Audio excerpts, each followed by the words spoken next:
Good evening. Welcome back to Dungeons and Chronics. You heard me say several times here at Dungeons and Chronics, I'm a thrifty crafter, and sometimes I'm so thrifty at crafting that I don't have to craft or spend money. This is just a couple of things I want to show y'all real quick before I show you how the ruined corner piece is coming out. This is something from probably a turtle tank or an aquatic fish tank or something like that. And I found this in the trash. I kept it. I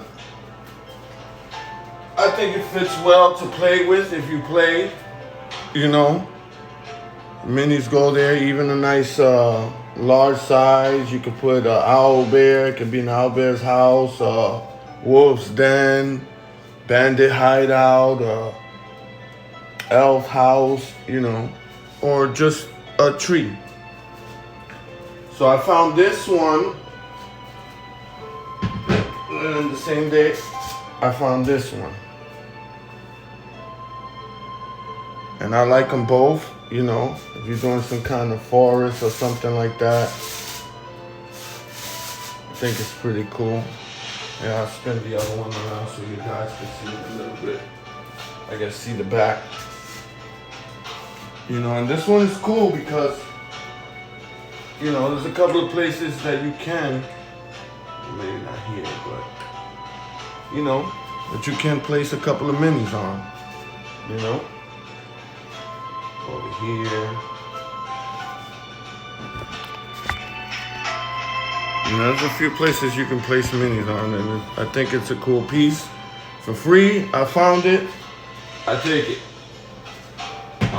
You know, because of the situation with the pandemic and stuff like that. Anything I find in the trash, you know, at any time, if you're gonna keep it, you should wash it. I use these Sani cloth. Yeah, and yesterday I was throwing out the recycle and I found about 15 of these in a box. I didn't check all of them out, but the few that I did check worked. Let me come a little further so you can see them. And I already got an idea for that. But yeah, about 15 of these. I checked about 4, maybe 5. And they all turned on, so that's cool. Another little thing that y'all seen already is this little rock cave entrance thingy. You can put it from this side or that side. I actually placed a mini on top. You could put a mini there, or you know, you can make it a store, a house, anything. I mean, y'all guys are creative. I'm just showing y'all stuff that I found. I think I got one more thing I'm gonna show you guys. I found this, I seen it, and I probably paint it, give it the old gray paint, or maybe gray and some kind of blue to make it look different, or maybe white and gray, more whitish. But I found it. It looks cool. I think you can use it for a couple of things. You know, you can put minis there, whatever. I don't know. Maybe on top of a big building. I don't know. And last but not least, or maybe least, I don't know. Make sure you guys can see that. It's this little column with a gargoyle.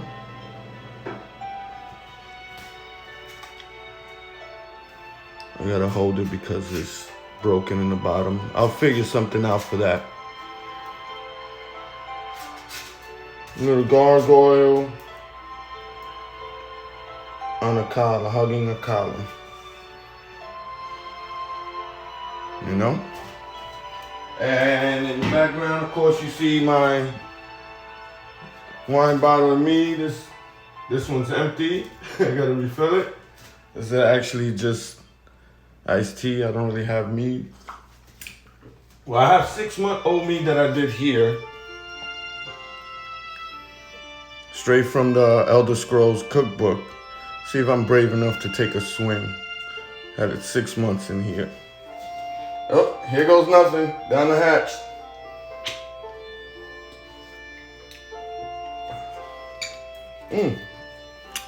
Actually, not bad. And this wine label, I got it from a channel, Cheslin, youtube.com, CHEZLIN, Cheslin. And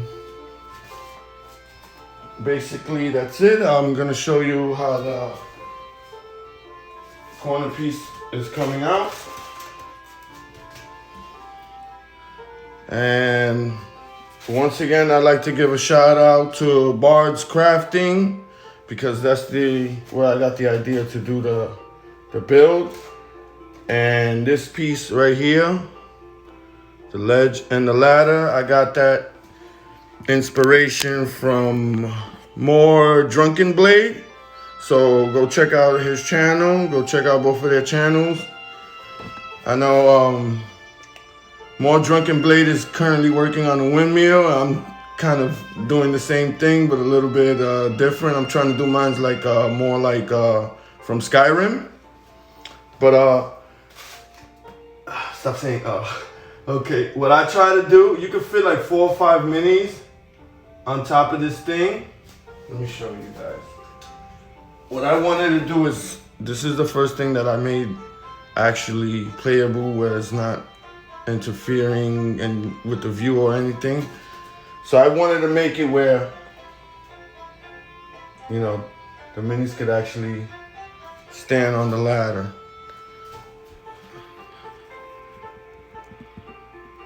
Let me zoom in a little bit so you guys can see that.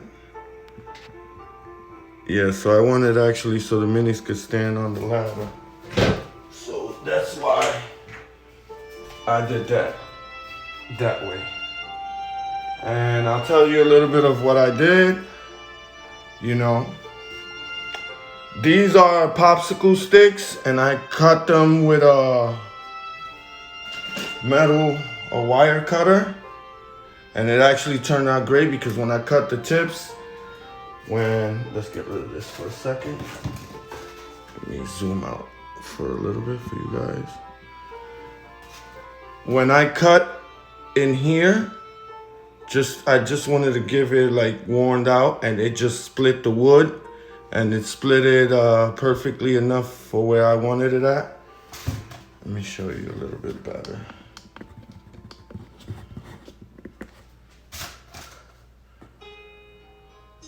So every time I use the wire cutter, when I just wanted to cut little nips from the corner, it just split the popsicle, and I really like the way that came out.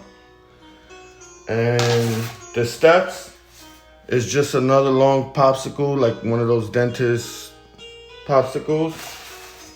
I'm probably gonna give the steps like a really light brush of a lighter tan or something to make it look worn out, or a light gray or something. But other than that, I'm not messing with this anymore.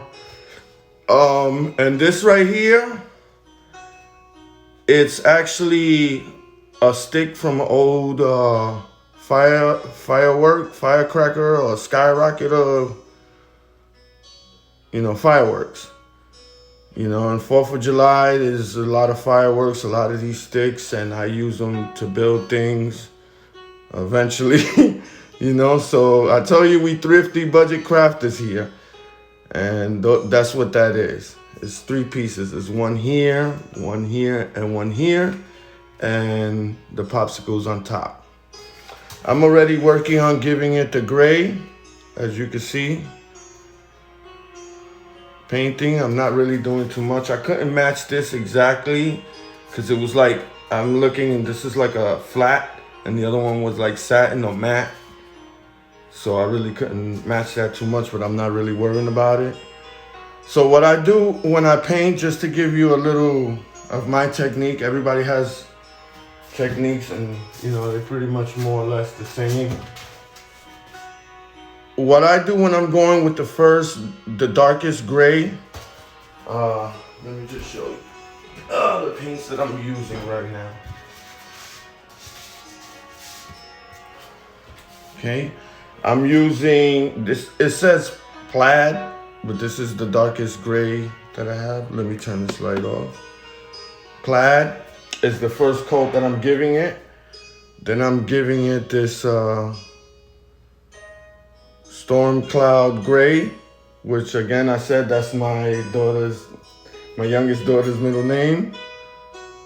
And then with this Amish Gray. I might, depending on how it looks, I might hit it with this antique white and with a simple homemade wash. Not sure where I got the wash idea from, but I'm almost sure it was at Jeremy at Black Magic Craft. It's just a tiny bit of black paint, water, and a drop of dish soap. So I might give it the wash. So, this is the paint. This is the plaid. This is the Storm Cloud Gray. And this is the Amish Gray. So what I do is I dry brush everything. I dip the brush in there. Let's do it a little bit while I'm here. And then, excuse me, I wasn't prepared to paint a little bit, but I'm just gonna show you. So you can see the pattern, yes.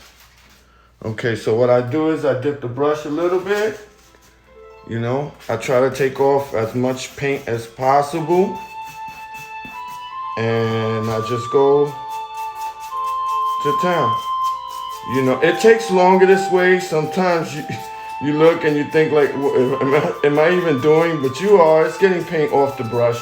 I like doing it this way. That way I don't get no mistake and a big blotch, that I don't want to go back and fix. So I just dry brush everything until I get this into a gray that I want. Let it dry, and then I dry brush the lighter color, and then let that dry, and then paint the lighter color and see how it comes out. If it's too bright, I give it a dark wash. If not, I leave it alone and go with the next process. So after I do the 3 paints and it dries, it's something I should have done before I did this, and I was telling myself that's why I painted this beforehand, is put my homemade herb flocking and the sand here with the white glue.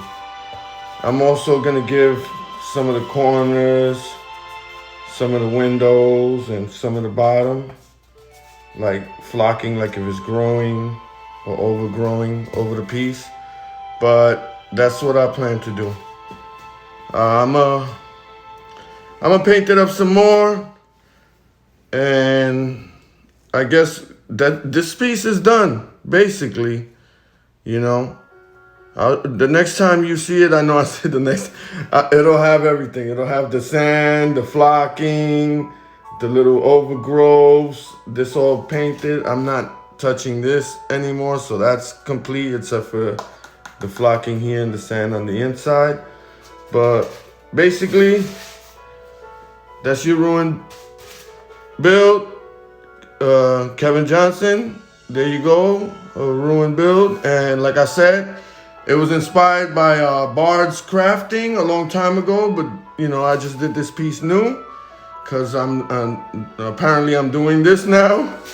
And the inside for more Drunken Blade, more MOR space Drunken Blade. Imagine that, Drunken Blade and Dungeons and Chronics. That would be a crazy. It sounds crazy. I love it. But yep. Have a good night, good morning, good evening, depending on where you are. Enjoy yourself, stay safe, and get the crafting.